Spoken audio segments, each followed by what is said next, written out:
所以你想問啲咩？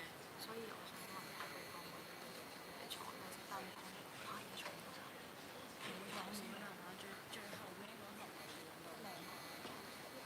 你首先問下呢度有冇人係隔離嗰個位係吉嘅，然後冇人嘅。Can you please raise your hand if the seat next to you is still free because there are more people that want to come in? So if it's possible to notify us if there a free seat next to you so that people can come in.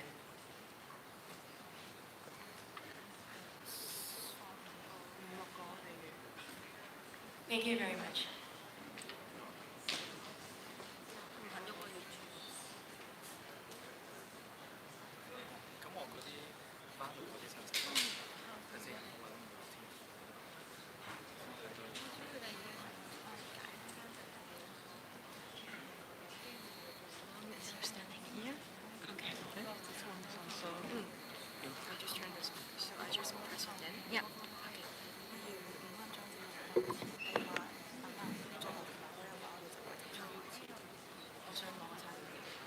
首先會揾啲人出去，咁如果真係大熱嘅話，咁咪就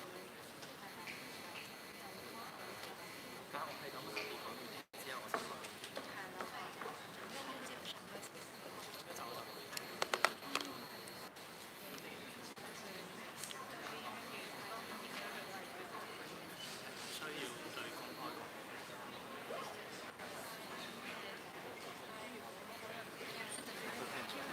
We will start at around 5 minutes after everybody seated in the room is filled. Thank you.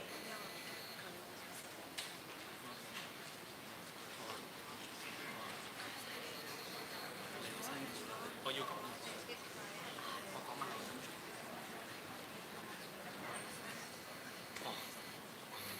冇事。你叫自生嚟嘅。你放腰。我叫朋友幫我哋。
Good evening, everyone.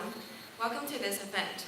My name is Joshua Wong and I'm an activist from Hong Kong, and I'm going to be a moderator for tonight. The organizers are a group of Hong Kongers who organized this event, and thank you, Humboldt University again for lending us this venue. There are 2 house rules for tonight's event. Please note that it is possible to get filmed, photographed, except when you are sitting in the no photo area. If anyone insists to cause trouble or disturbance to the event, we may ask the person to leave, call the police, or even terminate the event. This salon will be conducted in English, but we'll have a translator for German questions later in the Q&A sections. Our translator, Wong began his participation in the social movement since the 2014 Occupy movement. He was elected as the vice convener of the Civil Human Rights Front in 2018.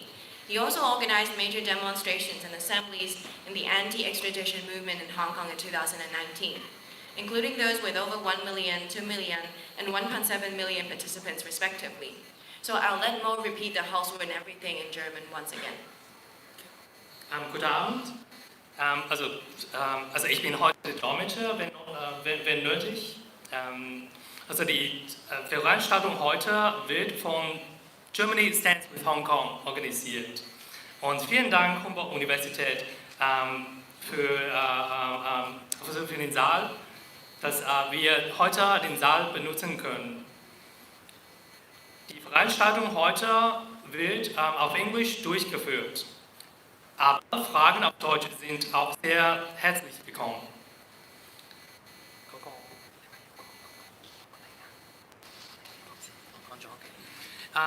Also wir haben einige sehr wichtige Ankündigungen.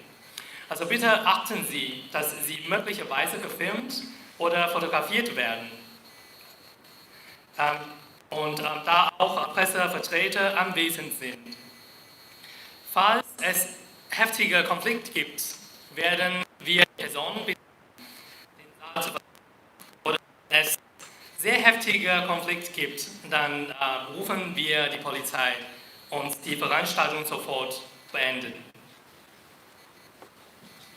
Thank you, Mo. So I'll now invite Joshua to give it a strong introduction on the topic tonight. Our leader is Joshua, please.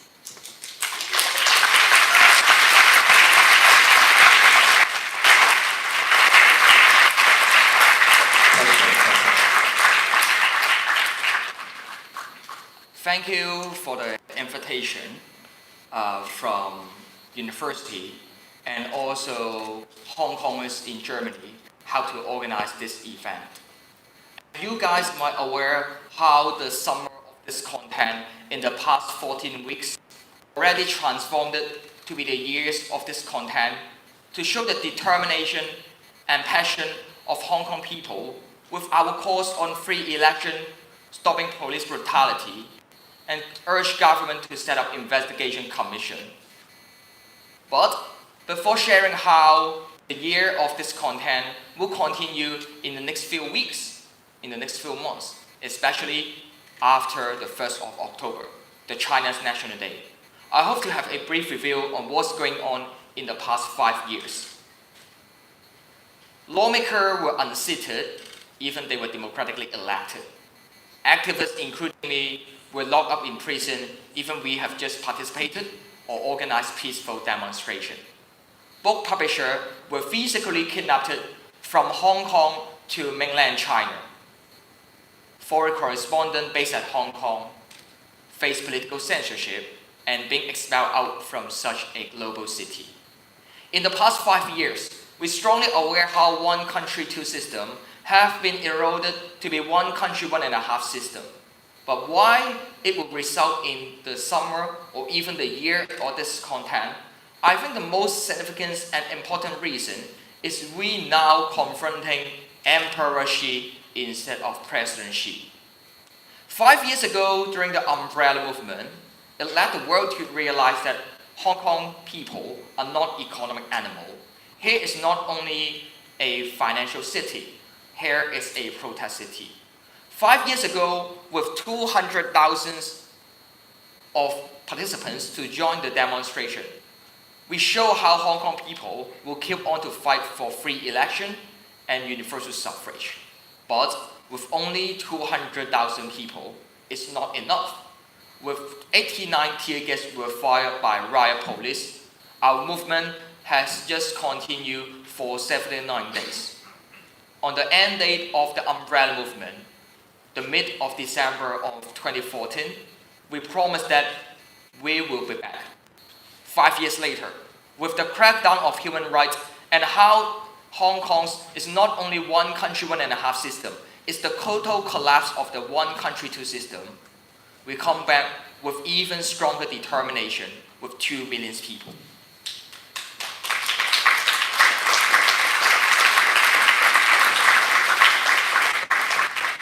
Compared to 89 tear gas were fired by riot police 5 years ago, and how more than 20 activists were prosecuted.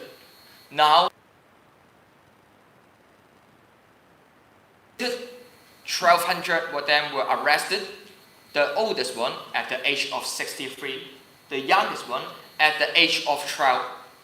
5 or 10 years ago, who can imagine a primary school kid will be arrested by riot police?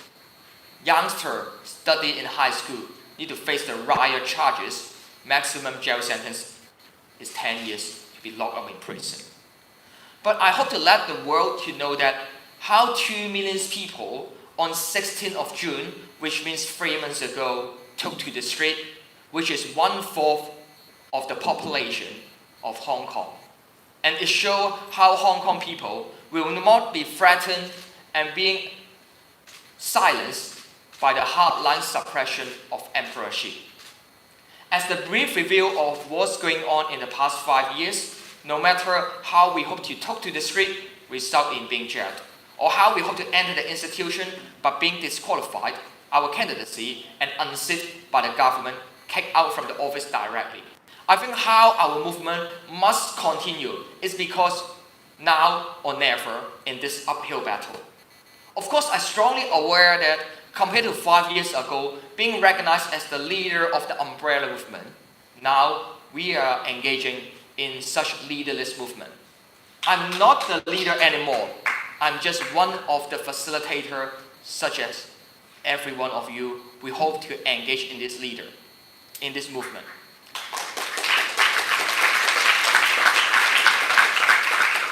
Instead of expecting to having top-down command, just like 5 years ago, to have the long-term, exhausting Occupy action.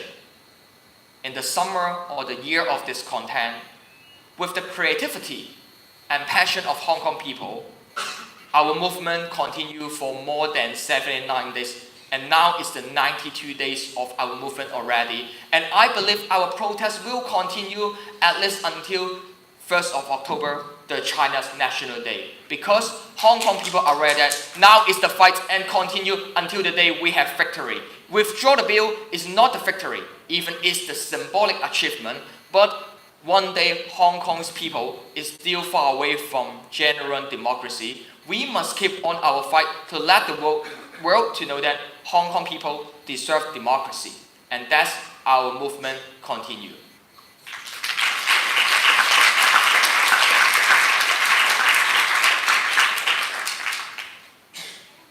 After explaining what's going on in the past 5 years, and our movement to fight for free election must continue, I would also hope to raise 3 threats that now Hong Kongers are facing. As we know that troops were moved to the border a few weeks ago, we can't totally expect or predict President or Emperor Xi Jinping will act rationally. Will the troops sent to Hong Kong crack down on protests, silence the voice of dissident or protester, or allowing Tiananmen Square massacre 3 decades ago happen in Hong Kong again? My answer is never say never. Apart from Beijing might be considering to use troops to silence our voice, we also aware on how Hong Kong government, the leader, Chief Executive Carrie Lam openly declared that Hong Kong government are considering to execute the emergency ordinance. Emergency ordinance authorized the power for Hong Kong government to shut down the internet, cut the public transport, and cut the air traffic. It might be the way and the method for Hong Kong government to generate more and more chilling effect, and even appointed secret police, not only Hong Kong resident, but even armed police from mainland China can be authorized by Hong Kong government to be the secret police in Hong Kong police force. As the facilitator of this movement, I'm not the leader anymore, but I just hope to through my position to let the world to put a global spotlight on the strike of Hong Kong instead of my personal journey. I've been arrested 8 times, jailed for 3 times, but the number of days for me to spend in prison is just 120 days. Compared to activist Edward Leung being jailed for 6 years, the price I pay is just a small piece of cake.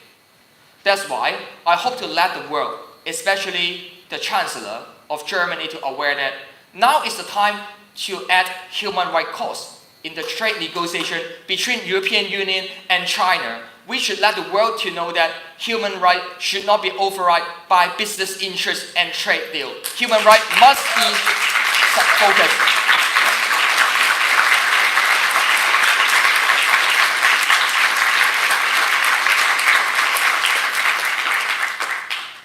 This is my brief sharing on how our year of discontent must continue in the next few weeks and next few months. As I've mentioned before, Hong Kong is the new Berlin in the new Cold War. Compared to last century, what's happening under authoritarian rule, Hong Kong people now are facing the life-threatening force and weapon used by riot police indiscriminately not only targeted protester, but even first aider, journalists, and even passenger in subway, or just ordinary citizen. In such crackdown of human rights and political crisis generated by President Xi Jinping and Carrie Lam, I hope the world could stand with Hong Kong. With the chaos of trade war, with the Taiwan presidential election on next year, and how China has stronger intention to make friends with Germany and other countries from European Union. We're strongly aware that it's time for politicians and civil society in Germany, they should stand with Hong Kong people, fight for democracy. We know now is the uphill battle, now is the difficult time for us, but with the solidarity and unity of Hong Kong people and people around the world to stand with Hong Kong, I hope we can let people stand in the front line. We could let kids join the protest and know that Hong Kong people never walk alone. Thank you.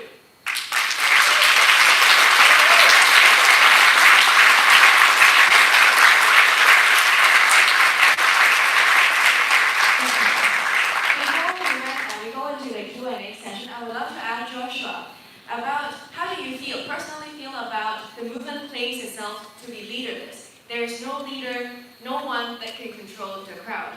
And how do you feel about that when you were considered to be a figurehead of the whole democratic campaign in Hong Kong, or even the leaders of the umbrella movement? How do you feel about that they claim themselves to be a leaderless movement right now?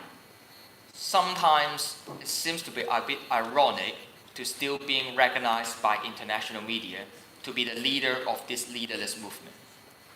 As the facilitator of this movement, we have no board of decision maker from the side of protester. We have no top-down command from leaders or any politician to every protester.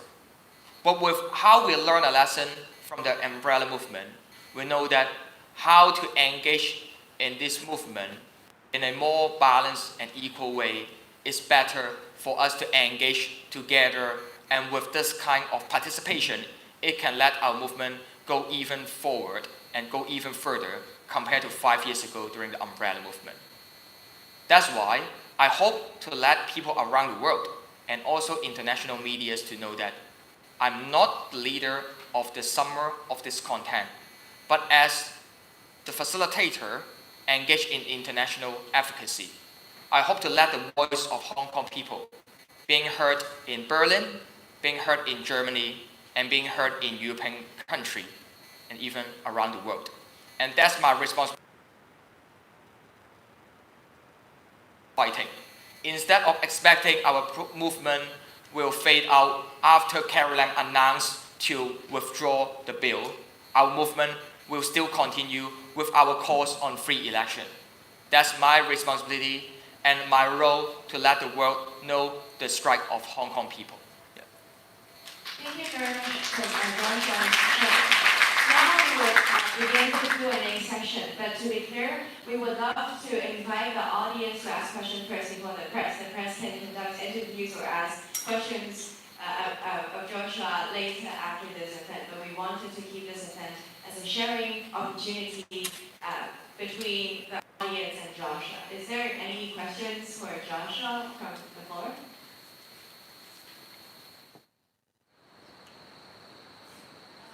Can you please state your name first? From Afghanistan. I see that many people around the world supporting the movement in Hong Kong. Even groups who are fighting against Chinese authority operations, the border area of China, like Vietnamese, Tibetan, Kazakhstan, Kyrgyzstan, Northern India. Is there actually a solidarity, communication, and exchange to all that protesting different communities around or inside of China? Thank you.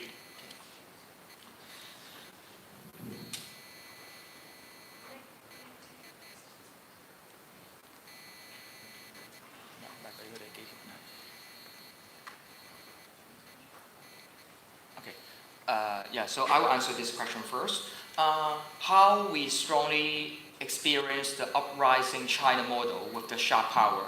They expand their influence not only inside Xinjiang, Tibet, Hong Kong, and Taiwan.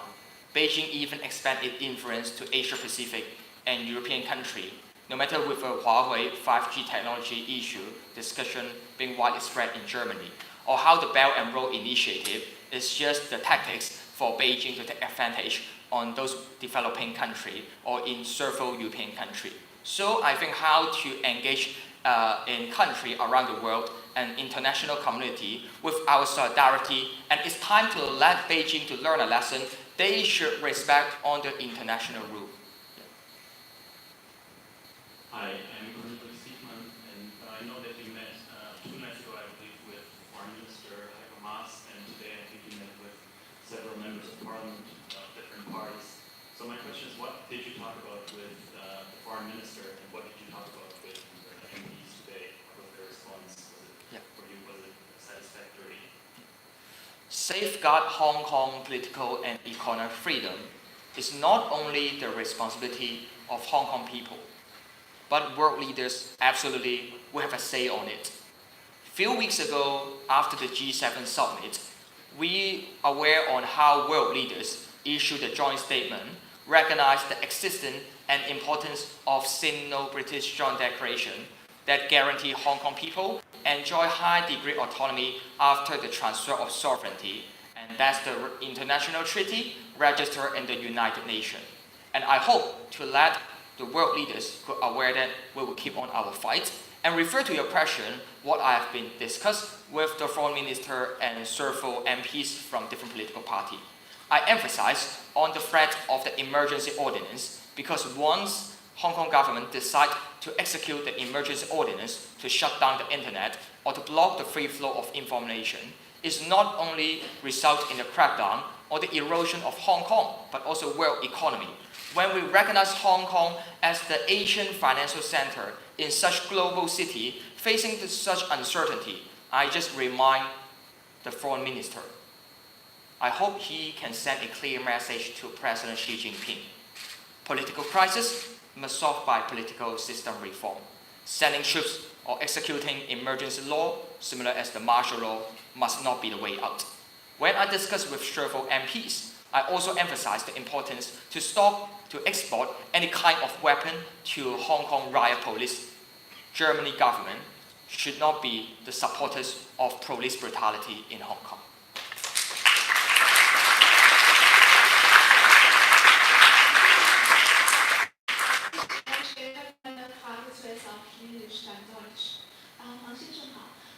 有很多媒体说，他们说香港人就是在追求民主的自由的后面还有一个很重要的原因就是经济原因，特别就是年轻人，因为房价太高了，他们买不起房，而且现在工资又比较低，所以我想就是请问你的意见是什么？还有就是你认为四大家族，就是香港最富有的四大家族，他们是不是应该向社会多让一些利？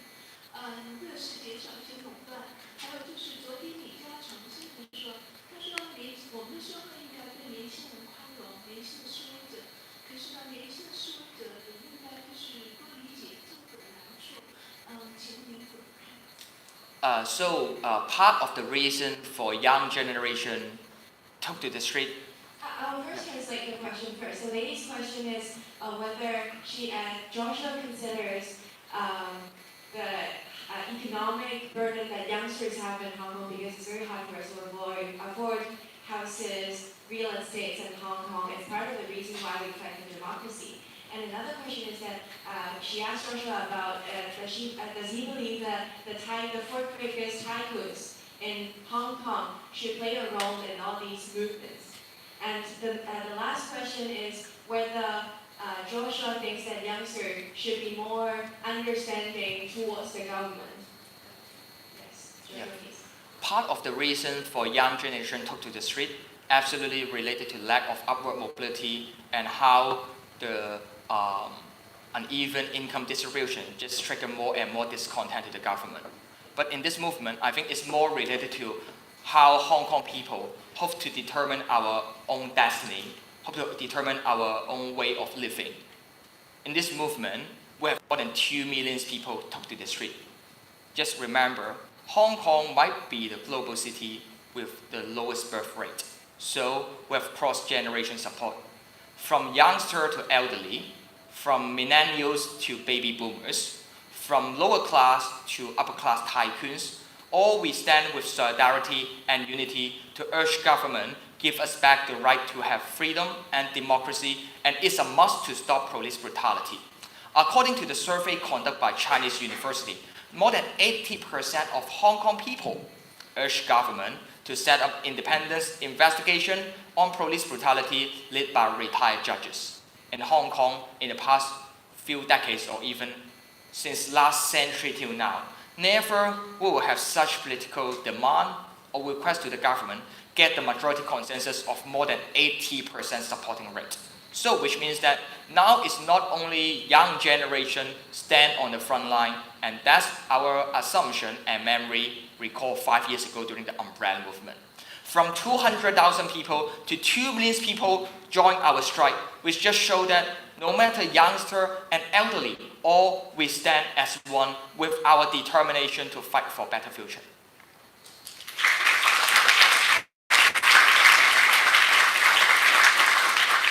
Hello, Joshua. I just got a question asked about the U.S. Kampf.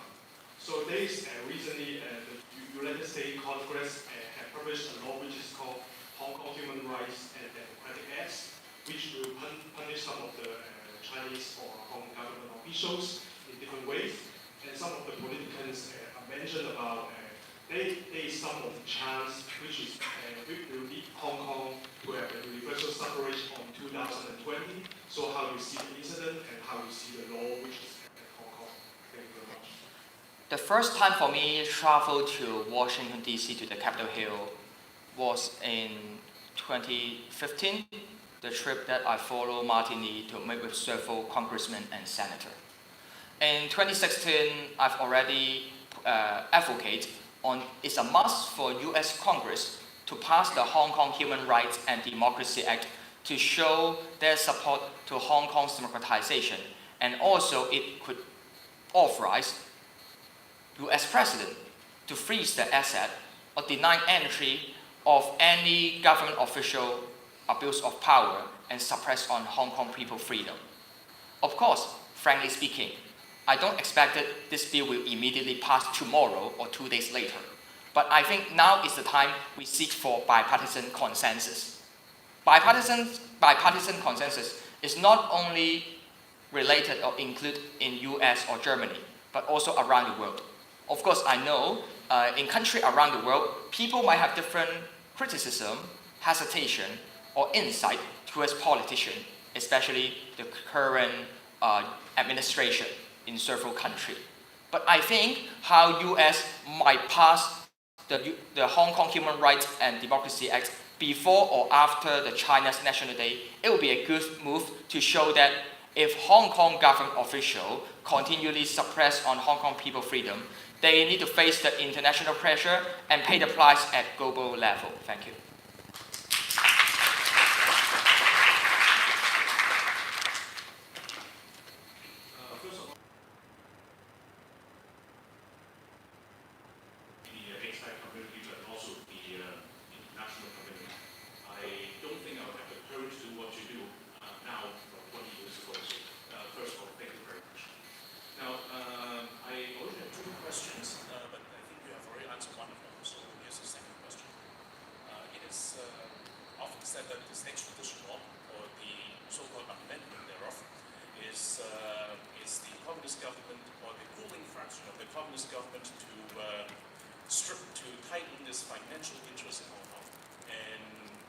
Having said that, there will be factions of the communist government who have a vested interest to fight against it.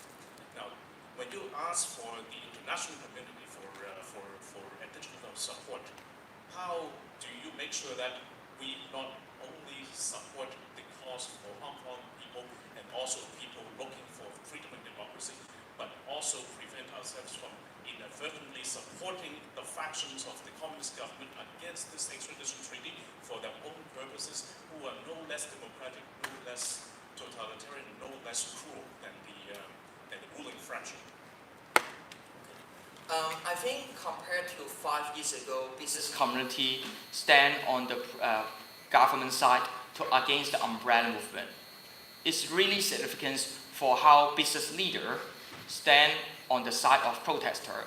Even it's hard to expect that they will agree on all the behaviors of protester, but at least they have sent a clear message to the Hong Kong government to withdraw the bill.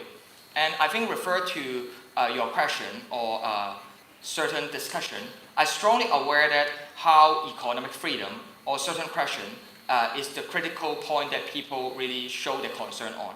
So in the future, how to not only seeking support from the frontline young generation, but also having expats and also business community could aware that free election and democracy is not only beneficial for us, but also is important to safeguard Hong Kong unique status being recognized as the global city. I think that's the context, and I hope I can answer your question, or if there's any, yeah. I think that would be a complicated question, but, Yeah. But I guess this is something that we can talk about. Yeah, of course, yeah, thank you.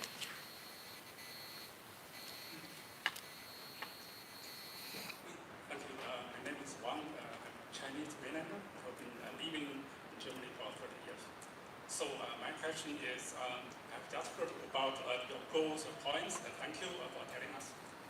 I get every information from the German press and social media internationally, so I'm very confused about your political goals. So I was not clear, I'm not clear actually after hearing what you are talking about. What's the final goal of your political pursuit? The independence of Hong Kong or just universal suffrage? This is two things. And you were talking about, so you are hearing about martial law in Hong Kong. But what we get the picture, the videos we get, I think they are not fake. So enough to let me have the impression that you are just rampaging the airport and everything that's not democratic, subways or public order. And so I think even I suppose that this is not what you are fearing that martial law will come, but you are intentionally to provoke the martial law. And I don't think it's responsible. I don't think it's responsible for the young people. I know from my own experience, in 1989, I was in the square, I was a student. So I know that this is not quite responsible just to provoke the violence. For me, so I need some explanation. So democracy is good, but Yeah. democracy is also democratic culture means something of a compromise. Yeah. I don't see any compromise in your movement. Yeah, can you ask your question more specifically? Because I know you want to share your point of view, but now it's the Q&A section, and I really hope to answer your question. I don't think I'm just discussing.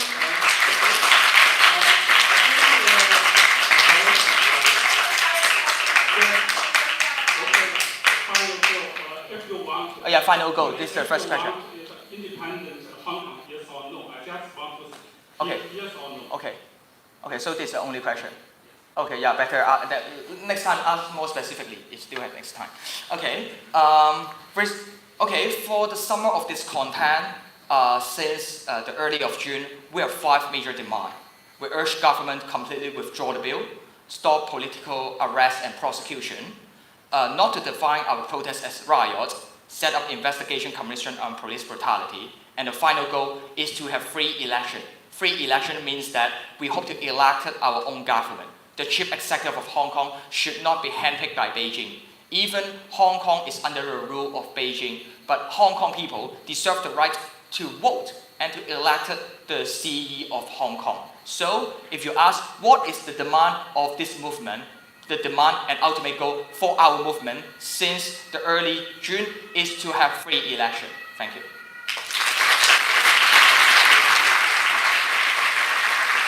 Well, my name is Mo. I'm the vice convener of Civil Human Rights Front in Hong Kong. We are the organizer of major demonstrations. I would like to supplement on what Joshua just said. Now, this audience, you've mentioned the martial law. I would like to share some experiences in Hong Kong. So, in metro stations today in Hong Kong, people are body searched. The police will search ID cards of the normal citizens. And then on buses. So this is what's happening now in Hong Kong. Police would storm into train stations to beat people up, which, although the government has not officially announced martial law, but what we see today in Hong Kong is not too far away from martial law. Kids who go to school, they're being body searched. When they have a mask in their bags, they get in trouble.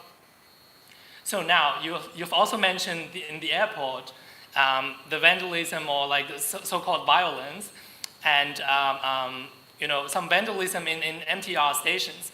I would like to say that every actions that the Hong Kong citizens do, there must be a reason. It's always action and reaction. Do you know what the MTR company has done to the Hong Kong citizens? When mafias try to attack citizens, passengers, the MTR company force passengers out so that they can leave, so that they would leave the passengers invulnerable to the triads with weapons. And then on 31st of August, they even kept the passengers inside the train. And then meanwhile, they were waiting for the police. Over 200 riot police and special tactic teams storm into the station, attacked citizens indiscriminately. So this is what happened with MTR company. And as normal citizen, what will you do as a revenge? I mean, Hong Kong people are very peaceful. They try not to hurt anyone. And the only thing they can do is to protest inside the MTR station. So this is what we do while people are beaten until their bones are broken. They don't beat the police back. They only go into the MTR station and protest there.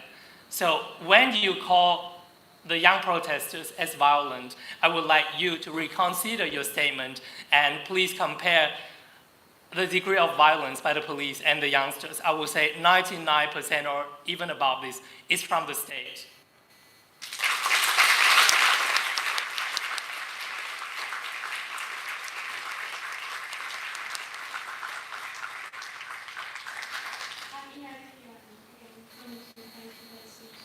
My question is, do you have any intention of your movement to reach out to the rest of China? Because you're stressing that Hong Kong people,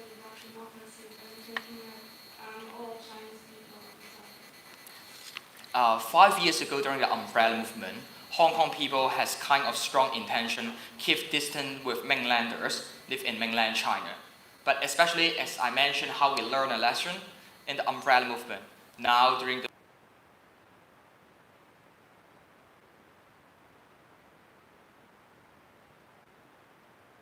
campaign with Mandarin and Simplified Chinese and hope to target it and to seek for the support for people who live in mainland China.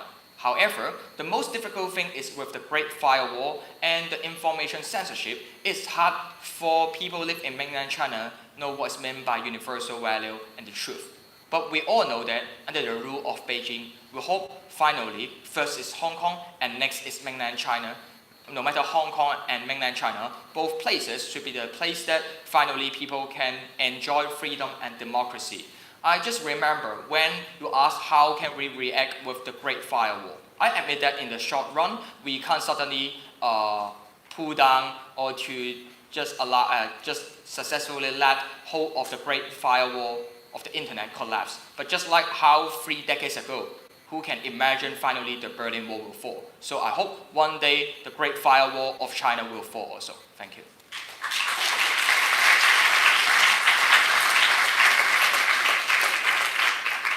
Hi Joshua, I have 2 questions. The first one is if people in Berlin want to get involved and actually help and show the solidarity, what is it we can actually do, not only in Berlin but also in entire Germany? And my second question is, what do you think, how will the protests in Hong Kong have an effect on Taiwan, especially regarding the upcoming presidential elections? Thank you, and thank you for what you're doing. Thank you. In Hong Kong, or Taiwan, in the past we might say that today Hong Kong, tomorrow Taiwan, which related to the interference of Beijing authorities. But instead of having such kind of negative prediction, I hope to be more positive and more optimistic. Today Taiwan, tomorrow Hong Kong. I really hope Hong Kong one day can be the place similar as Taiwan that allow people live in their places to enjoy freedom and democracy. And for the upcoming Taiwan presidential election, I think Beijing made a strong mistake, a huge mistake, to propose to implement one country, 2 system in Taiwan on early of this year. Because with such proposal mentioned by Beijing, it's just trigger more people in Taiwan just pay attention to what's going on in Hong Kong. With the worst model of implementation of one country, 2 system in Hong Kong, I don't believe Taiwanese people will have any trust on one country, 2 system. Taiwan people can still make the choice to accept or reject one country, 2 system. But a few decades ago, during the closed-door negotiation of the Sino-British Joint Declaration, Hong Kong people even don't have a say on it. And that's why we have to continue our fight and determine our own destiny.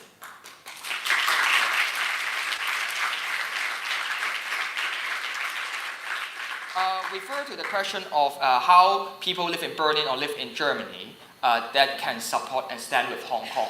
I think how to put more pressure and advocacy and to urge MPs of your district to support Hong Kong is really important. We know for the administration, for the Germany government, they might have certain hesitation or burden, and it might be more difficult for them to take a tough line to against China authoritarian rule towards Hong Kong.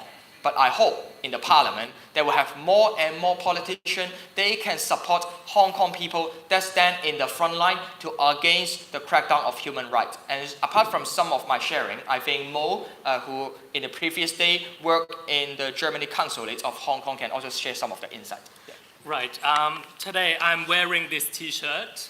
It's 1/2,000,001. It means we're all one of the 2,000,001 people who took to the street on the 16th of June. Now you ask how people in Germany can help in Hong Kong. Imagine 2 million of people taking to the street in Berlin or any part in Germany to tell Frau Merkel, stand up for Hong Kong. What do you think she will react? I think if she doesn't, then maybe 4 million. Then the federal government will surely respond to the demands. And it is because you have democracy. If 2 million people take to the street, the government doesn't listen. 4 million, they will listen. And this is exactly what we're fighting for, democracy. Use your power, people, stand up. Tell the government, please help Hong Kong.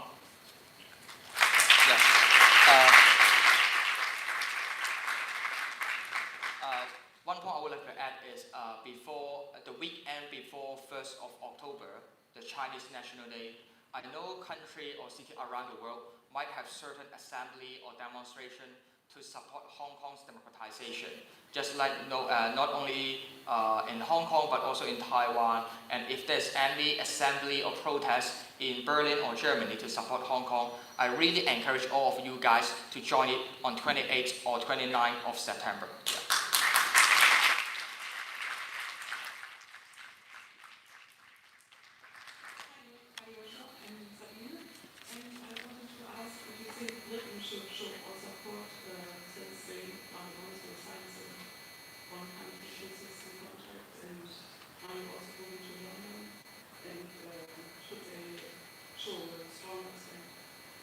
So you mean what's my opinion on the one country, two system? No. Britain. Okay. Okay. Yeah, the Hong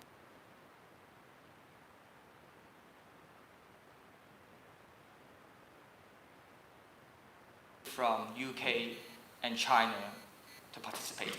Hong Kong people even can't send any delegation, any representative, and never have a say on it. It's really ironic when we discuss about the future of Hong Kong and how will the political and economic status of Hong Kong change after 1997. But Hong Kong people even can't have any representative to join the negotiation. And this closed-door negotiation just decided the sovereignty of Hong Kong will transfer from UK to China. Of course, we can't decide our destiny a few decades ago. But I hope when Hong Kong people facing the expiry date of the Sino-British Joint Declaration, which related to the 50 years unchanged policy, I hope in 2047, the political and economic status of Hong Kong could be determined by Hong Kong people instead of just being dominated by Beijing.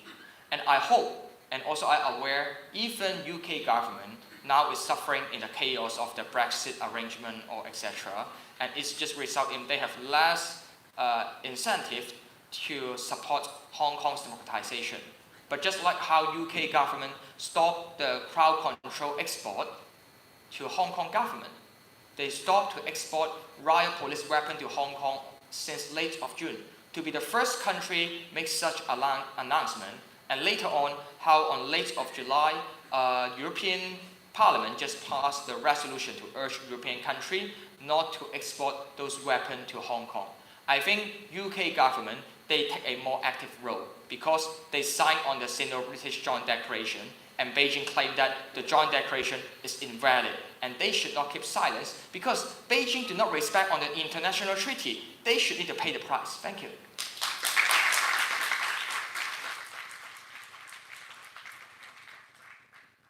I'm a former leader of the women's, the environmental and the peace movement, and I admire the four you have been leading together, women and men, old and young, students and trade unionists, Christians and Buddhists and non-believers in 2014.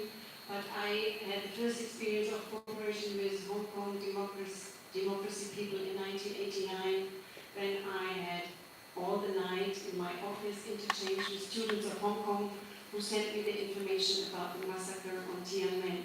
So I have a big respect and big adoration, and as we are here at the Humboldt-University, one theoretical question, maybe there is a Chinese and Hong Kong spirit and tradition of non-violence too.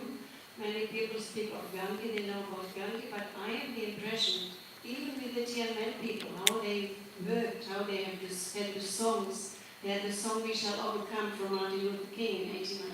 And when I saw you with the umbrellas, I had the impression there's a specific philosophical and personal and ethical non-violent tradition in these movements. And my second question is relating to her. I try to organize solidarity here. It's rather hard. But I know how many people are traveling to China. They all want to see modern China. How many people are buying very cheap, sometimes fake products from China. Many people are going to exhibitions. We have now a big exhibition on Chinese design. So I think there might be more forms of solidarity to show to Hong Kong and show some desire to have more human rights in China too than just going to the streets. There is a variety. And to boycott consumption is old tradition of Gandhi and of Martin Luther King and others. Because I was interrupted because I have talked to Sorry, I had two clear questions. My third question is, do you have any connections to Greta and Fridays for Future?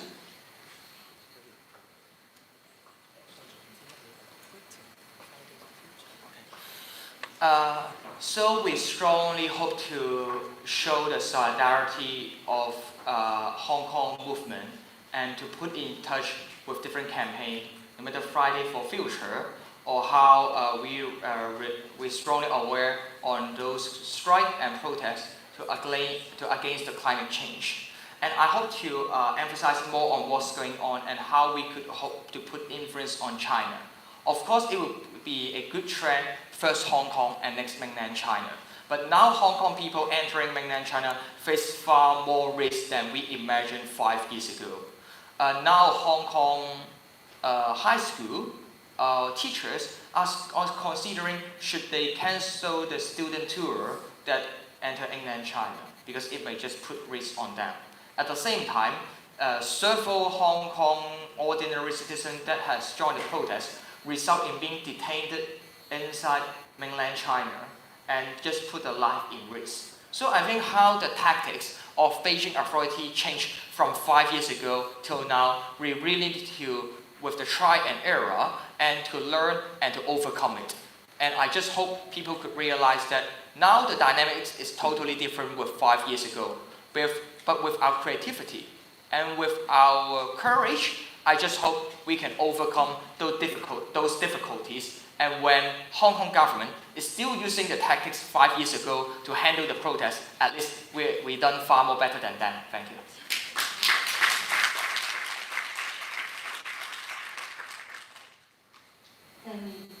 Joshua, thank you so much for being here. My name is Domingo and I'm from Germany. I wanted to some questions were already answered, but for example, I was worried. Donald Trump just had a meeting in North Korea about nuclear affairs, and so the German politician Margaret Krause just said that we have to do everything to support you because you defend our values and democracy. So also in some reports were said that Heiko Maas knows also that peace politics and peace talks are actually undercover warfare. So what do you think might be then the interest of Western imperialist interference in Hong Kong's fight against China, especially as a global international trade area, and how to prevent being used by these dominant outside powers? And then one question was, so I just have seen a Twitter from you where you were asking, for example, in the worst case, Germany for providing, for example, for Hong Kong people visas or helping them out in worst case scenarios. So in terms of human rights, what is your opinion about this human rights attitude, especially from Germany also, when if they would approve, for example, the Hongkongese visa, but at the same time they would send 30,000 Nigerian refugees and other families, even sick people, or disabled people, or children even back home to war countries, it's actually also not really legal justification there, and many violations to human rights here too, with this mass deportation. So what is your opinion about that? Sorry, so many questions. Okay, I try to answer. First, I refer to the current student and working visa scheme for Hong Kong people. I think if Hong Kong government decide to execute, to use the emergency ordinance similar as martial law, or how they continue the crackdown of protests with life-threatening force of riot police, it's the time for Germany government to review the current mechanism, and they should take care more on the needs of Hong Kongers suffer in such political crisis. And refer to my opinion on Western influence, or someone might define it as kind of foreign interference. From my point of view, Hong Kong is a global city. Not only Beijing have a say on it. When Beijing has certain possibility send troops or tanks to Hong Kong, when it's not only threatening Hong Kong people, but also generated the chilling effect to the world economy. Of course, world leaders and citizens around the world, they deserve the right to have a say on it. So instead of worrying to having Western influence, I would say that in South Korea, you will see no influence from Western country. And also you will see none of the certain impact of civil society around the world. But just because we recognize Hong Kong as the global city, so no matter you come from which country or with several background, you can also provide your insight and comment on what's going on for Hong Kong, or how to let Hong Kong be a better place to let people to enjoy their own way of living. And that's my stand and respond to those rumors of Western influence. Oh, by the way, one point I would like to add. Pro-Beijing and government newspaper blame that I was trained by US Marine and one of the CIA agent. But just look at my body size. Do you imagine or believe I trained by US Marine? Yeah.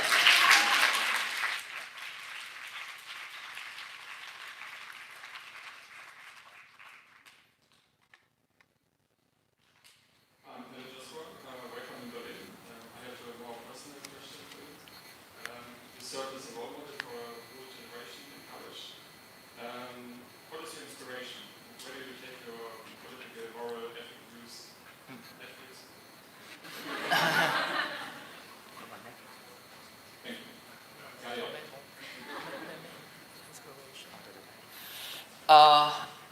I start my journey to engage in street activism since the age of 15.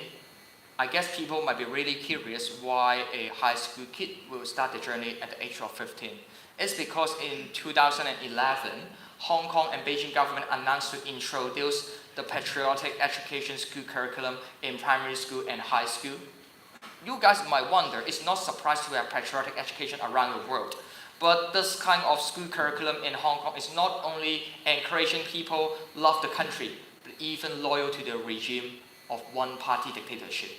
And in 2011, which is 8 years ago, I wonder, instead of expecting politicians or activists might be already graduated from school for a few decades already, why don't high school students just organize demonstration and protest by themselves?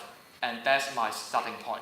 Finally, with more than 100,000 people surrounded the government headquarters, in 2012, on the first week of the school year, we forced Hong Kong government withdraw the brainwashing education school curriculum. And because of this starting point, it's just triggered me continue the journey. And I believe it might be the serious mistake made by Beijing and Hong Kong government. If they don't introduce this subject, I might not engage in street activism. Yeah.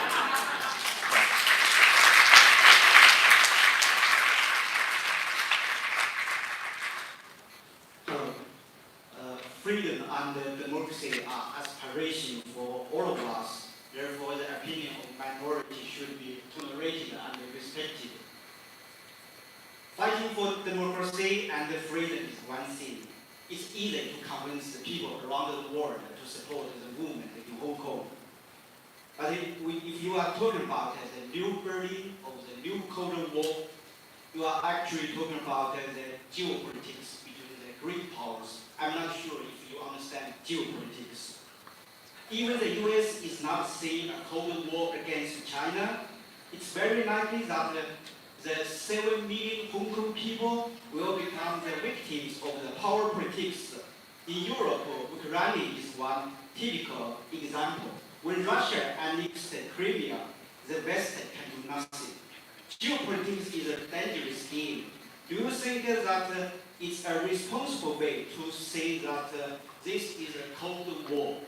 Thank you. Okay, thanks for your specific question. 1 or 2 years ago, absolutely, I will not describe or recognize how Hong Kong suffered in the new Cold War. That's my stand. But with how the US-China trade negotiation just went into the chaos, I think you agree on it. And we also aware how it has been described by lots of China experts and think tank leader or even scholar aware that how the tension and the negotiation between US and China just generated the new international relation or dynamics in such Cold War. Frankly speaking, without the trade negotiation, will US administration really have such strong interest to comment on Hong Kong or even put more pressure on Beijing? People might doubt on it. That's why I'm not totally expected everyone need to agree on the narrative of the new Berlin of Hong Kong and new Cold War, etc. But I hope every people in this room, after my sharing, could realize that Hong Kong people are just asking for the fundamental right to have free election, the promise made by Beijing in the international treaty. So, yeah, and that's my answer. Thank you.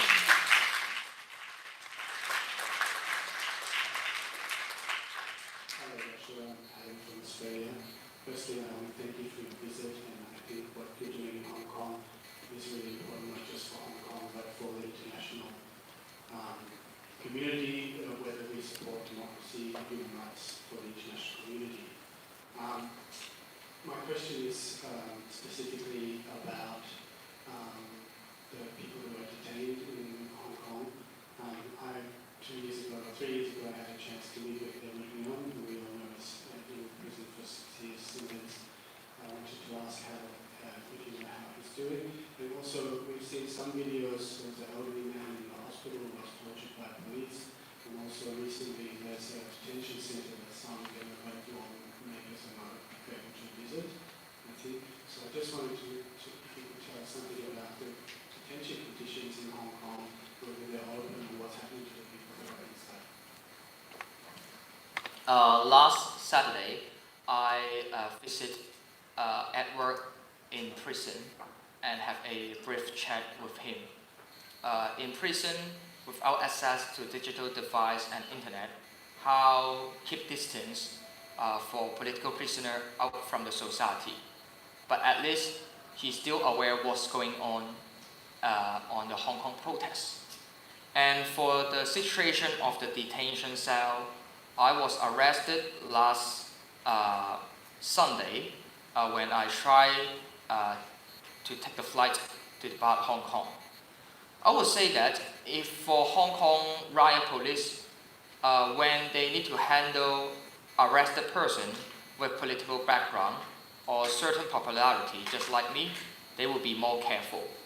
But for ordinary citizen, no matter high school girl or the primary school kid at the age of 12, we heard about they have been tortured by police inside the police station, inside the detention cell without CCTV. Also, sexual harassment and far more radical force have been used by police to beaten them, and even they can't left the police station or left the hospital to attend the court hearing. So I think how the police brutality is already become the reason for people continue take to the street and join the strike. And I hope people get aware that police brutality is far from our imagination and far from the standard 5 years ago. Compared to 89 tear gas fire 5 years ago is already the big news in Hong Kong, but now, yeah, they fire tear gas every week. more than 2,000 and even 3,000 tear gas might be fired already. And I hope people around the world, especially in Australia, might strongly aware on the expansion of sharp power. Just like students in Australia hope to set up the Nanan Wall and the booth to support Hong Kong strike, but just result in mainland Chinese students study at Australia to beaten Hong Kong students. And I also, before I went to prison on mid of May, I watched Secret City, produced by Australia in Netflix. And I think how they are not only time, I still have time to watch Netflix sometimes. And how the influence of China is not only in its territories, but even expand to the Asian Pacific and European countries. I think it's just justified why world leaders and people around the world should pay attention and stand with Hong Kong people. Yeah, thank you.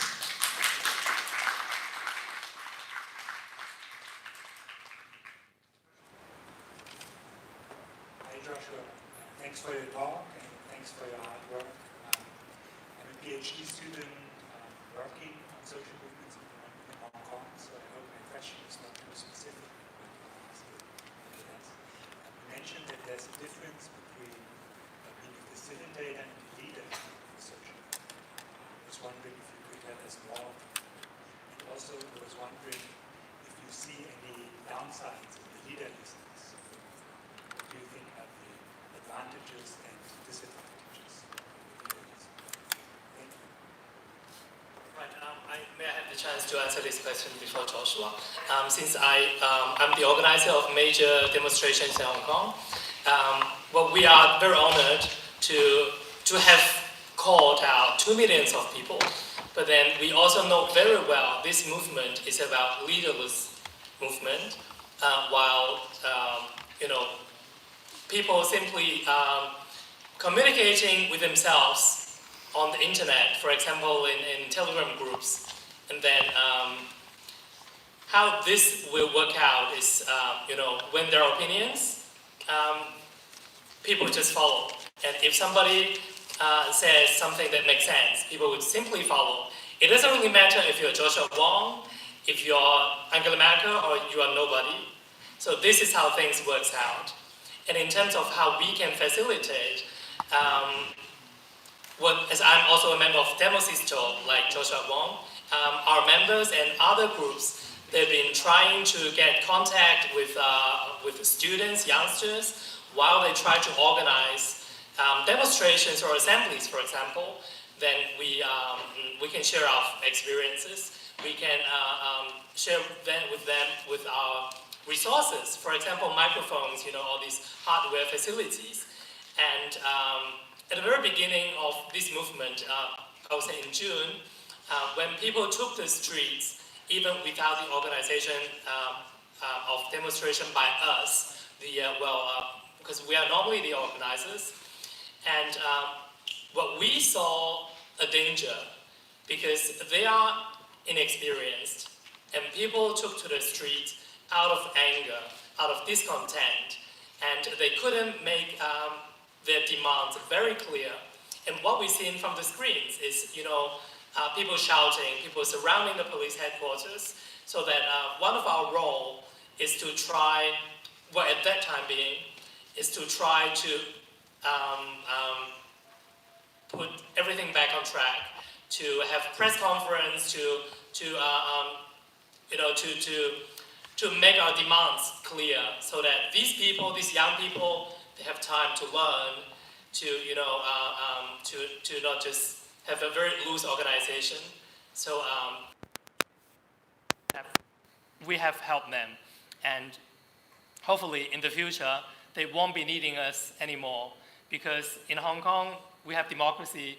Everyone's voices needs to be heard, and everyone can organize anything. Okay.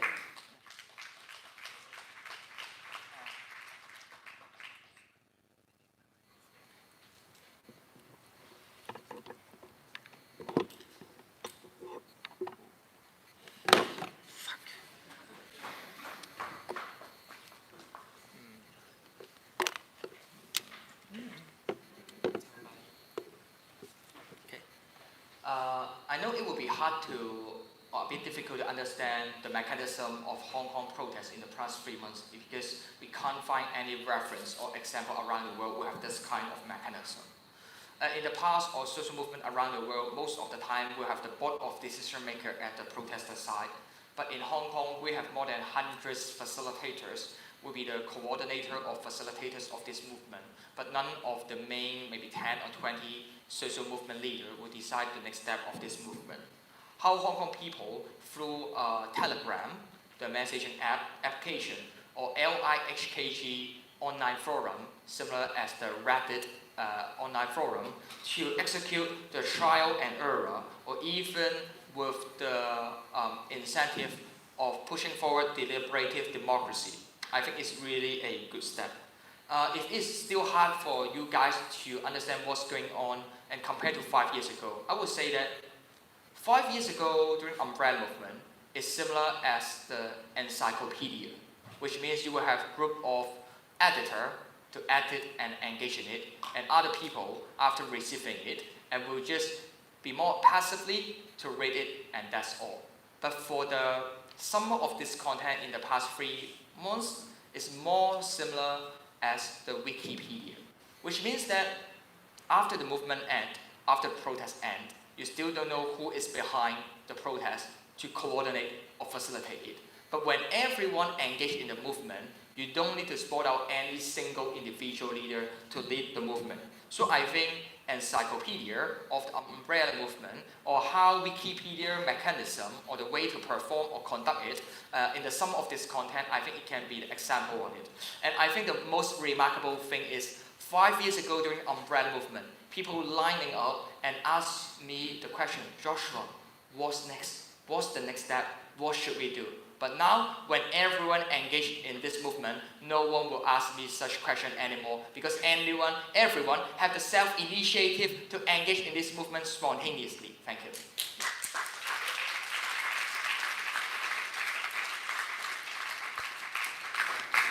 Hi, Joshua. Thanks for being here. My question is related to how does information spreads whenever you have leaderless movement. And I'm also thinking about cases in which it's been demonstrated that it's relatively easy to manipulate public opinion through, let's say, fake news, for example. And I was wondering how you think this can be dealt with, so that, for example, dangerous information that's maybe counter to what your goals are is spread and it's counterproductive. And the second question is whether you are seeing the type of high-tech surveillance that China is known for in mainland, whether you're seeing that in Hong Kong. Okay. First, I will reply on the mass surveillance system. Beijing already openly declared that they hope Hong Kong one day can apply the social credit system. Of course, they have not provided a timetable yet, but when will be the day come, no one knows. Apart from the social credit system, facial recognition system has already been widely used in Hong Kong. Why people to wear masks? It's because they're afraid that it's not only targeted themselves, but also targeted their friends or family members. So how to deal with this kind of mass surveillance system is the challenge and a difficult question. It's really hard for me to answer in the short term, but I hope with the engagement of protesters and citizens, we can find out the solution. And respond to the situation of the protest. I think how the information spread in the protest past 3 months is really unique. The largest Telegram group to mobilize citizens has more than 30,000 members in that Telegram group. And when every citizen that interested and hope to engage in the movement, they will download the Telegram messaging app to enter different Telegram group. For example, when we have different protests and sit-in demonstration in several districts, why it can be organized, it's because different online citizens, they just enter different district group and to have certain coordination to organize protests in several and different residential areas. So I think a whole of the mechanism in the past 3 months it seems to be a bit similar as the online game, which means that you will browse the online forum to browse on the tasks that you can choose to engage in, or browse on the campaign that you hope to contribute, no matter having the crowdfunding campaign on the newspaper advertisement, or provide the gas mask for the frontline youngster, or to drive the private car and to help those demonstrator or protester, or just interested in different kind of protests outside of your school or your workplace. So with how we browse the online forum, and we have the list of tasks that we can choose, and we choose to enter that specific Telegram group and to have concrete discussion. So it's kind of crowdsourcing mechanism and kind of deliberative democracy. And I always think that why Hong Kong can have this kind of protest is because Hong Kong people apply their working style, be energetic, efficient, and effective from the workplace to the protest. And that's the reason for us to have such remarkable protest.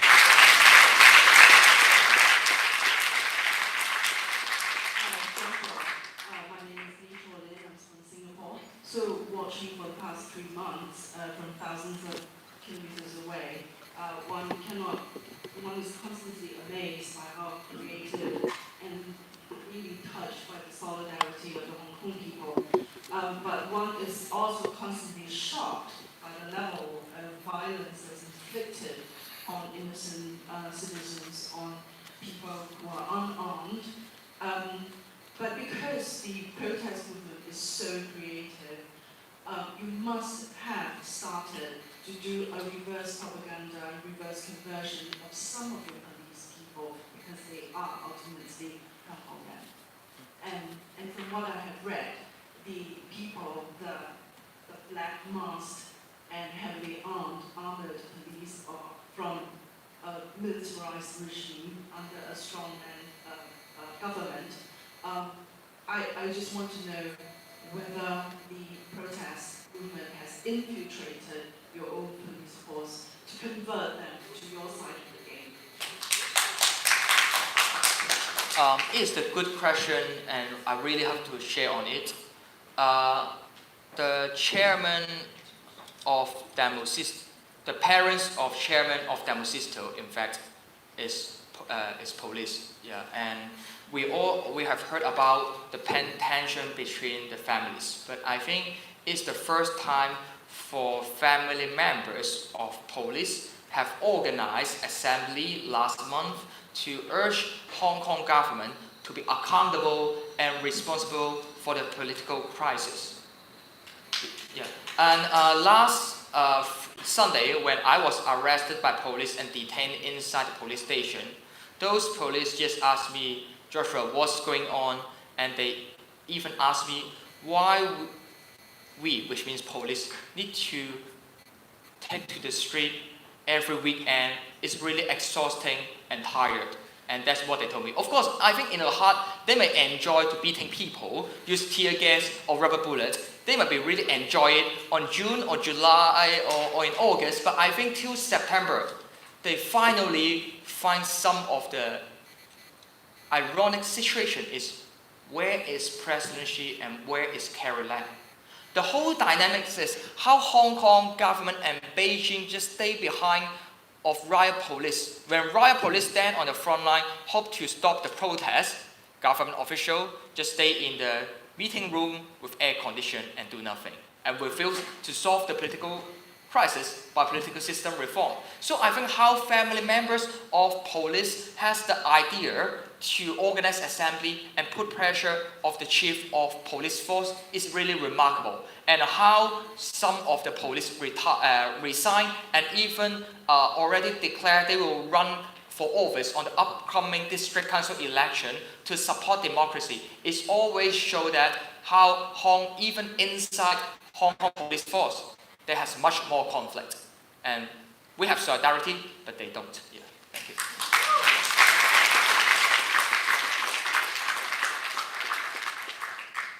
My question is very simple. Do you receive live threats sometimes? And are you scared? online citizen often will send me message with simplified Chinese and to say that they need to kill me, they need to threat my life and threat my family members. I also have the experience being beaten on street by some of the pro-Beijing guy. But compared to lots of activists, their life are really risking and they are still staying inside hospital. The price I pay is really small. So I would say that in Hong Kong, none of us can ensure our personal safety, especially after publisher being physically kidnapped from Hong Kong to mainland China. And that's the reason, instead of expecting or assuming some of the iconic politicians might face more threat. In fact, the political reality in Hong Kong is some of the low-profile activists, they face more risk far more than me. Because without the media exposure and the pressure from media, police, and pro-Beijing gangs, they could do what they want with less political burden. And that's the situation in Hong Kong. Yeah. I would like to share with you a story. In Hong Kong, the triads, the mafia, they started beating Hong Kongers, and the police simply turned their back, and they do not punish these people. This is seen as a signal that anyone in support of the police, they can start beating up and hurt Hong Kongers. A friend of mine, a girl, she was only at the Lennon Wall. You know what Lennon Wall is. She was posting words to support Hong Kong with her friends. Suddenly a guy came to them, very friendly, talking to them like a friend. And then suddenly he took out a knife, started to slice them, and my friend was stabbed from the back into her lung, 5 centimeters. She was in the hospital in ICU. Eventually she survived, but from what news reported, I think she might need to be connected to machines for the rest of her life. So it's really horrible in Hong Kong, because wherever you go, you don't know who you are going to encounter. And I think this is not just Joshua or me or Glacier or anyone. This is the courage of all Hong Kongers that we can continue this movement. So I would say, glory to the people.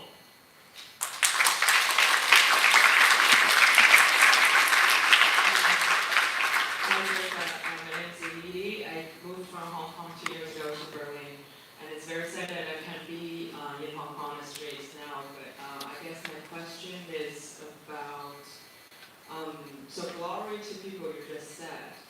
Who are the people? Like, the protest is about democracy, about majority, but I wonder if the minorities also have a say in this movement.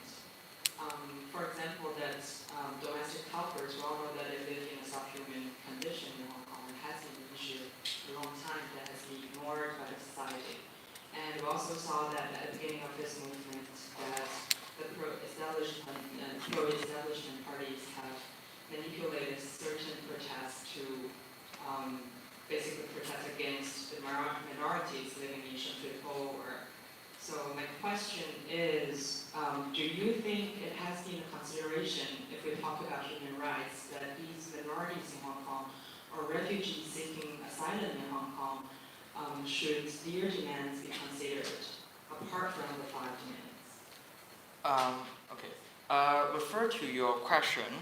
I remember last month when I joined the rally, even the labor union of domestic helper joined the strike, because they are aware that how democracy and freedom is beneficial for them to have a more stable workplace and also a better country or city for them to work in. What is meant by solidarity campaign, from my point of view, apart from expecting domestic helper or ethnic minority to support democratization in Hong Kong when domestic helper needs help, or how ethnic minority is suffer in the abuse of power and the inequality, it's also our responsibility as Hong Kongers or as Chinese to support them. So in pro-democratic camp and in civil society, not only political activists just like me, with lots of civil society NGOs, we really hope to let more and more people that might be minority, that might not being easily under the spotlight of the society, their voice can still be heard by the majority. Of course, I know it's not easy, but at least how to let them have a say, and we can have a free election, have a vote to let Hong Kong can be a place with more equal society, and that's also our goal. Because of the time problem, we're limited to questions before we end. Okay. Right. I just add some very simple remarks. In response to your question just now, that people march against the ethnic minorities in Shanghai-Po. I think some people might have the idea that these people are taking our money, our resources, but then this is a democratic process. People are learning. Remember that march, that demonstration, a lot of people, like 100,000 people took to the streets, but they are not against ethnic minorities.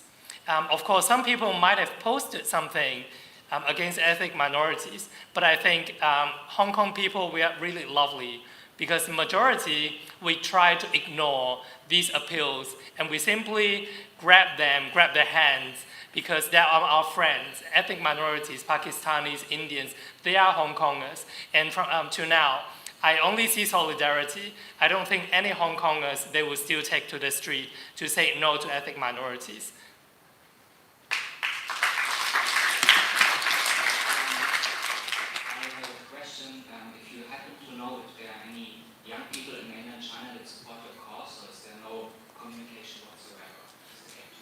Of course, some activists that are more low profile will have connection with activists in mainland China, but absolutely not me as the one directly contact with them, because I would just put risk on that.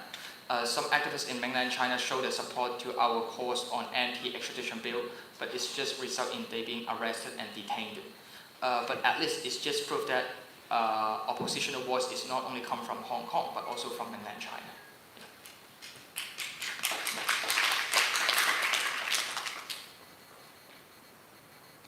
One final question before we end.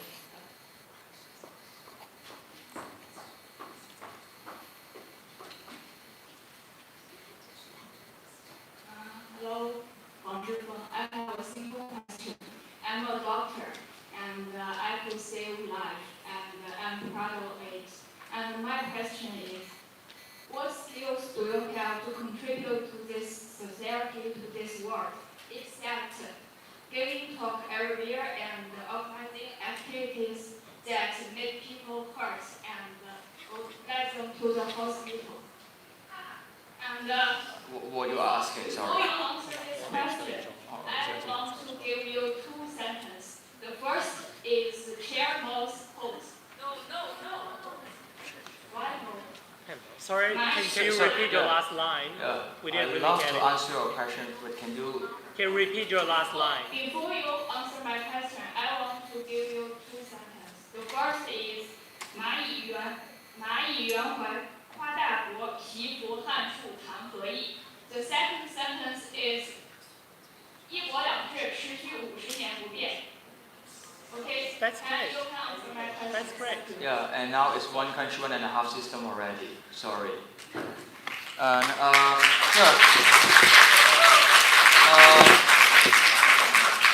My Mandarin is not really good because I was blacklisted.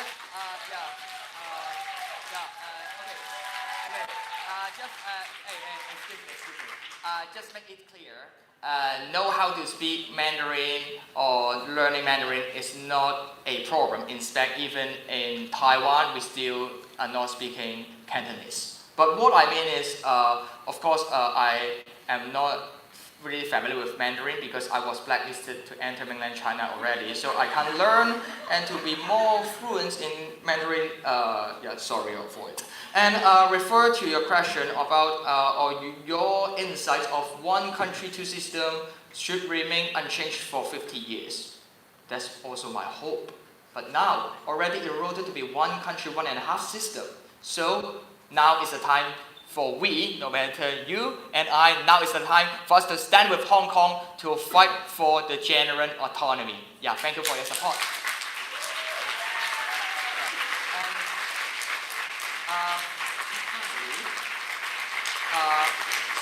After answering this interesting question, I hope to say that thank you for the coordination and the help from Germany, Stand with Hong Kong, the NGOs that help us a lot.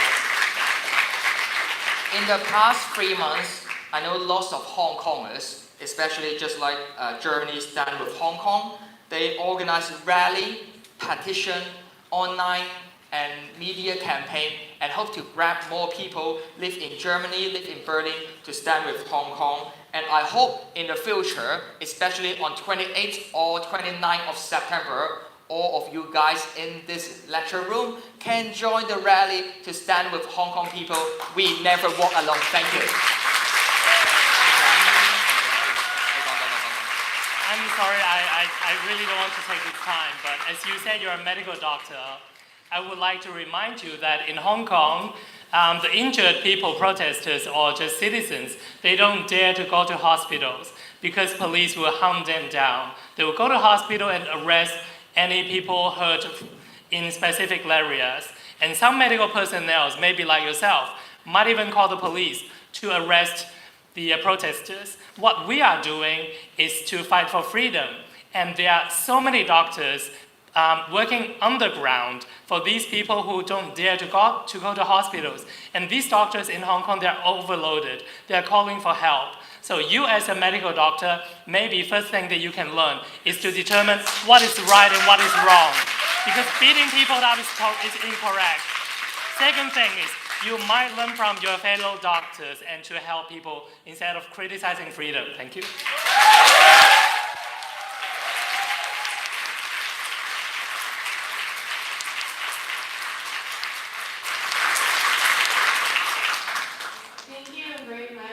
For attending, firstly, and thank you, Joshua, for coming and Lowell for coming.